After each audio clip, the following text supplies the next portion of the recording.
Now I'm sure we've all been stuck in the self-development hell at one point or another, reading book after book after book without any real changes or developments to our own life, which is why I'm here exactly to fix that. Show you how to actually use the books that you are reading and not just be stuck in a self-regurgitating cycle of nothingness. Extend the hand out to your poor soul after I've reached enlightenment, so that our dreams may last as long as the time it takes for results to come out after finals. God, I hope I did well. Anyways, shall we? You know what, actually, this is a good book to start our foundations on. The 48 Laws of Power by Robert Greene. One of the most dangerous books to ever be written, but also at the same time one of the most useful. Now the real question is, how can we make as much use as possible of these books with as few rereads of them as possible? To know that, we need to know that all books in existence have only two types of knowledge, whether abstract knowledge or applicable knowledge.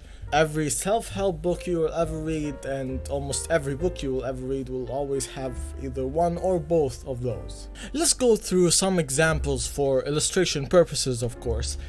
Atomic Habits, a very practical, applicable book.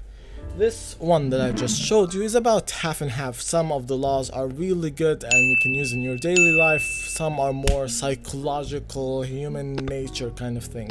The Psychology of Money by Morgan Housel, yeah, that's a fairly abstract book, but it has a lot of very useful psychological concepts about yourself now and in the future when it comes to money. And so knowing that, we need to arm ourselves with the first rule, which is one chapter a day, at least for now. Now I know some of the bookworms in the crowd may get upset. How dare you take away my reading joy, you fiend!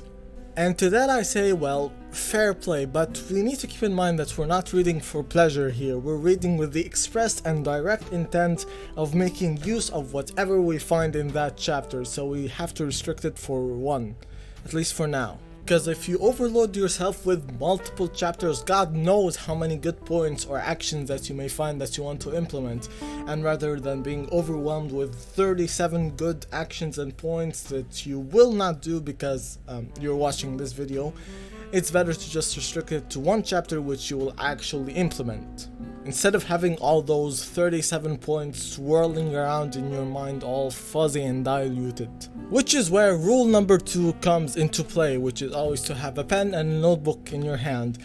As you can see, the famous old journal comes back for a second appearance if you watched one of my old videos about it, which is gonna help us combat that whole fuzzy brain soup thinginess.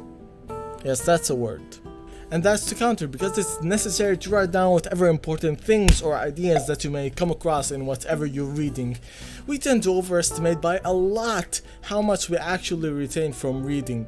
If you look at this little graph, you see it's like 10 to 20%. Imagine if you had a chance of 10 to 20% of remembering your birthday. You'd write it down somewhere as well. And it's the same idea here as well. So as you read along your interesting, nice book, you're gonna write down any good ideas or conclusions you make from the information that you come across. And you're gonna make a nice little section in your journal or notebook like this one that you're seeing right now, dedicated to that part. And the reason why we're not using our phones for this, because, well, they're already distracting enough as it is. We're already all addicted to TikTok. We don't need to add another thing onto that pile. Plus, with it there among all the other apps, you're just gonna get distracted and forget completely about it, as has happened to me as well, so. But now, after writing it down, we're gonna need rule number 3, which is to have a strong bias to action. Now, you know how much to read and how to read it, but you don't know how to do it quite yet. Now, as soon as you're done with the chapter, you're gonna look through all of your notes that you have made and see what action, even if small, that you can make from the conclusions and the information that you wrote down. Because the point here is to experiment. You're not gonna find a golden egg from the start. You're not looking for the perfect thing, but you're looking for a good thing. Chapter by chapter, as you do this, you're gonna find some things that work and some that don't. Strategies in health, fitness, wealth, and whatever else that you may do. And due to that, we have rule number 4, which is to review and reread your notes regularly.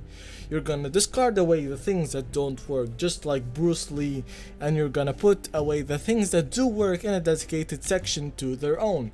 proven by your own experiences and anecdotes, where you will look over them consistently or when you need them. At this point, you will have a smattering of general notes as well as the proven practices that you've accumulated over time, leaving us with the last point and rule. Now, all books are created equal, but some are created more equally than others, and you'll discover this truth more and more as you read book after book after book.